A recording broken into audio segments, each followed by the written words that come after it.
Welcome to another episode of Comic Book Classics, and today's focus is on the Savage She-Hulk #1.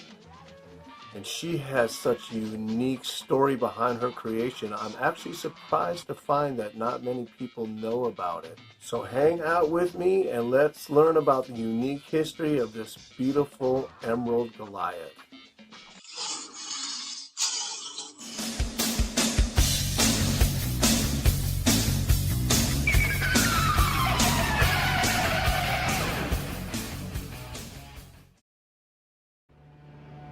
Memo to the Secretary. Top secret. From Oscar Goldman, Office of Scientific Investigation. Subject: the Bionic Woman, Jamie Summers. Dear Mr. Secretary, nobody is more aware than I am of the millions of dollars that we've spent in making Jamie Summers bionic. But I wonder if it's altogether fair for us to count on her services after all she's been through. As you may recall, it all started when our $6 million bionic man, Steve Austin, was reunited with Jamie, who had been his childhood sweetheart. Now wait a minute, didn't I just say that this episode was focusing on the She-Hulk?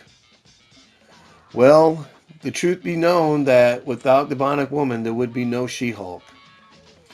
The reason behind the character's creation had a lot to do with the success of the Bionic Woman TV series and the Incredible Hulk series in the early 80s. Stan Lee was afraid that the show's executives might subtly introduce a female version of the Hulk, as had been done with the $6 Million Man, so Marvel decided to publish their own version of such a character to make sure that if a similar one showed up in the TV series, Marvel would own the rights. So the Savage She-Hulk #1, and it says right on the cover, Stan Lee proudly presents, The She-Hulk Lives. This happens to be the last character he wrote for Marvel until he wrote Ravage 2099, many years later. And it also tells you right there, #1 collector's item issue.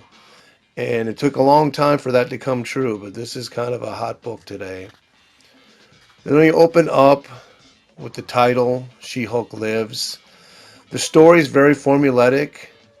I've read it many times. It is very enjoyable. You will like this. And as you can see, Stan Lee opens up the narration with a kind of a nod and a wink to the TV show. Call him David or Bruce or Bob. What does it matter? The important thing is, until today, the tormented Dr. Banner was unlike any other human on Earth. So he kind of opens up with a notion to get you to think about the coming character.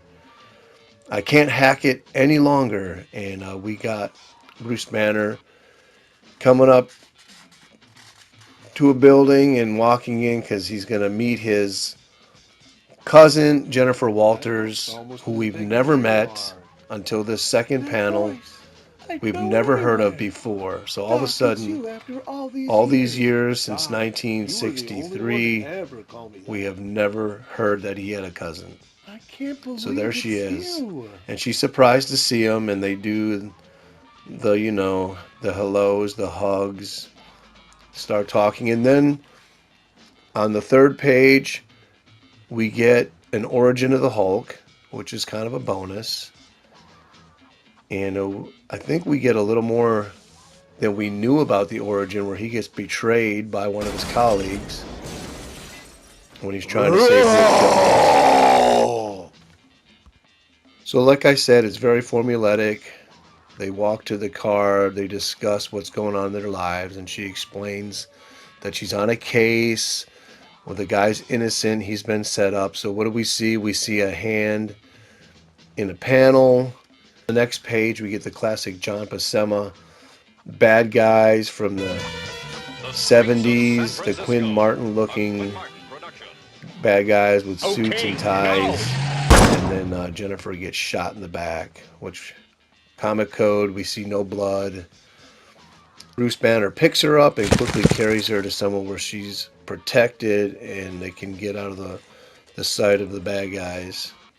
At this point, the story flows really well, and it goes pretty quickly too. And as we get to the panel where he's about to give her a blood transfusion, because you know that's her origin, that's how she becomes the Hulk. She gets the blood from Bruce Banner.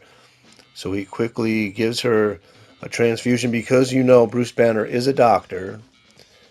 And he found a doctor's house, which happens to be across the street. I don't know how he knew that. Bruce Banner, because he's brought in as a suspect, and he cannot be found out because then they'll know that he's the Hulk.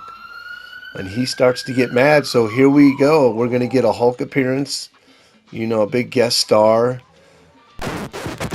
Nope, it never happens. I can't. And we always see is a hole in the wall. I mean, that was a big letdown for the issue. But it is what it is. I mean, the star of the book is She-Hulk, so I guess they didn't want to overshadow her with Bruce Banner's Hulk.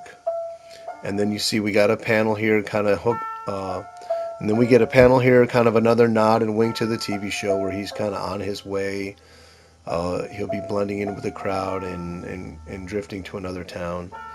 And then we move on because we have yet to see the star of the book.